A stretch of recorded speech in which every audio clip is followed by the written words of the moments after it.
ફુલાના પરિવારમાં જેઠીમલા પોતે તેના પત્ની અને તેના 4 સંતાનો હતા. તેમાં ફુલાની સૌથી નાની હતી. ફુલાને પોતાના પિતા અન્યાયનો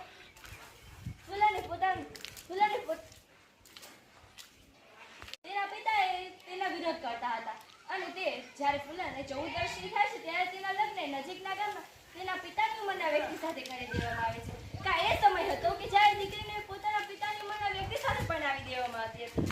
એ સમય હતો કે જ્યારે દીકરીને હસતા રમવા હરવા ફરવાની ઉંમરમાં તેને અને ઘરના કામ કરવા માટે મોકલી દેવામાં આવતી હતી અને એ સમયમાં તેના લગ્ન નજીકના ગામના તેના પિતાની ઉંમરના વ્યક્તિ સાથે કરી દેવામાં આવ્યા. वो सोचते थे कि हर फूल यूं बेरहमी से तोड़ देंगे बागीचा अब तक नहीं करेगा. वो सोचते थे कि हर फूल यूं बेरहमी से तोड़ देंगे बागीचा अब तक नहीं करेगा. पर अभी उनका फूलों में फूलन से मिलना बाकी था. અને જ્યારે ફૂલનદેવીએ લગ્ન કરીને તેના સાસરે જાય છે ત્યારે તેના સાથે બળાત્કાર કરવામાં આવે છે અને ફૂલનદેવી બધું સહન નથી કરી શકતા અને ત્યારે તે તેના પિતાના ઘરે પરત પાછા ચાલી આવે છે. ત્યારે તેના પિતાએ તેને સમજાવીને ફરી પરત એ જ નર્કમાં મૂકી આવે છે. ફૂલનદેવી સાથે આ અત્યાચાર કંઈ ખાલી એક દિવસ જ નહોતો. તેમના સાથે આવા અત્યાચાર રોજબરોજ કરવામાં આવતા હતા અને ફૂલનદેવીથી આ બધું સહન ન થતું અને તે તેના પિતાના ઘરે પરત પાછી ચાલી આવી અને તેના પિતાએ અંધશ્રદ્ધામાં વિશ્વાસ ધરાવતા હતા.